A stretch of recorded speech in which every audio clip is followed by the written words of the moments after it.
Hi, I'm Sandy Gluck. Welcome to Food on 10. I want to talk a little bit about serrated knives and how great they are. This is a 5.5-inch serrated knife, a Wusthof loaned to us by a savings, and it's just great. I love serrated knives. Now, growing up, I only thought serrated knives were good for bread. That's what we used it for. You might know it as a bread knife, but I'm going to show you that yes, it works really well on bread. And we are going to make bruschetta. So bruschetta is essentially, a little bit of bread. It's been toasted in the oven with some olive oil and then topped with whatever you want. But I'm going to top them with plum tomatoes and a little bit of fresh basil. So right now I'm just going to slice a few slices of the bread, and you can see how easily this works. You know, there are the serrated edge, and they do come in different sizes. It's just a really nice, convenient size. I'm going to put this bread aside, and so I'm going to take this bread and brush it with a little bit of olive oil. So I have some olive oil here. Just take a little bit of olive oil, brush it on. You could certainly put a lot of olive oil. And you don't need, when you are using olive oil and you're baking with it, you don't need like a very, very expensive olive oil.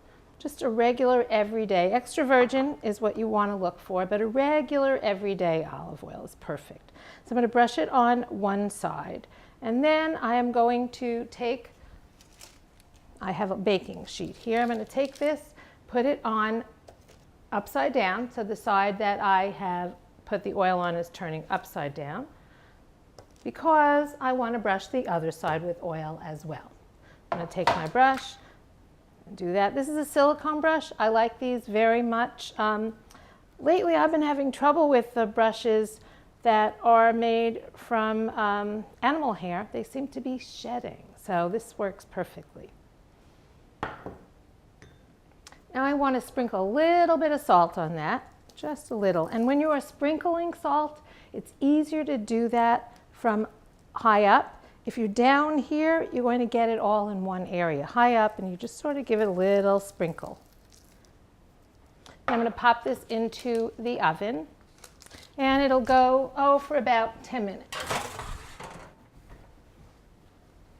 Now, the next thing I want to do is I want to show you how to use the serrated knife on tomatoes, not just for plum tomatoes, although since it is winter time now, plum tomatoes are more reliable than regular tomatoes. I'm going to cut this in half.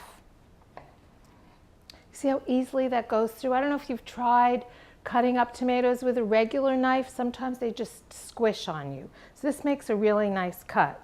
And then I'm going to cut it just, almost in half again, horizontally this time. And now cut it, and this again, it depends on how you want the dice, how large you want it. I want something, about 1/2 inch. So that's what I'm doing here. My fingers are my guide, and I'm keeping them out of the way of the knife. Now I'm going to do this other half. I could keep going, but this is just to show you all the things that you can do with a serrated knife. They're also good for cutting lemons. I find that they get into the skin a little bit easier than a chef's knife.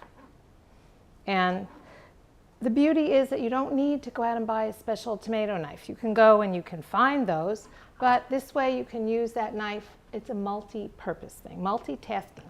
We like to do that. It's less money, and if your apartment or your house is crowded, it takes up less room. So now the tomatoes are in here. I've only done a few, and I'm going to take a few basil leaves. The basil's been washed. I'm keeping it in water. I'm just going to pull a few basil leaves off. And now here I am going to use my chef's knife to cut them. Now what you do with basil, or what you can do, is you want to make something called a chiffonade, which are like little strips. The easiest way of doing that is to take your basil leaves, stack them together, and roll them up. They all, when you see in a recipe it says roll up cigar fashion, that's what they're talking about. So it's rolled up now, and now I'm going to take my knife and just go across, and this is going to make something called a chiffonade. So you can see that it's nice and nice thin strips of basil. I could cut it more if I wanted to. But I'm just going to take that, and now I'm going to put that in here with the tomatoes. So we're mixing that together. I'm going to add a little bit of salt. And you could season this in other ways. You know, you could add herbs to it other herbs to it if you like. You could add pepper to it. I'm just doing it this way. And I could, if I wanted to, add some garlic to this. But what I'm going to do to the bread is once the bread comes out of the oven, I'm going to rub that with some garlic. So you'll get a little bit of that garlic flavor. You're not going to get the garlic bite in there, no pieces of garlic. So you don't have to worry about your breath. So here we go. Now here are some of those croutons, or not really croutons, the bread. It's like a crostini for the bruschetta. This was toasted in the oven for about 10 minutes at 350 with the olive oil on it. Once it came out of the oven, I rubbed it with some garlic. All I did was I peeled the garlic, I cut it in half so that an area was exposed, and then I rubbed that on the bread and sprinkled it with a little bit of salt. And now I'm going to just top it with the tomato mixture.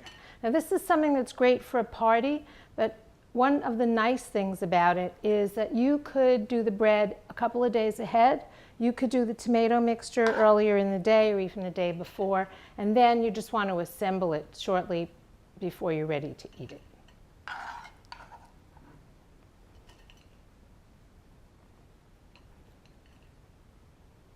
So there you go. That is bruschetta.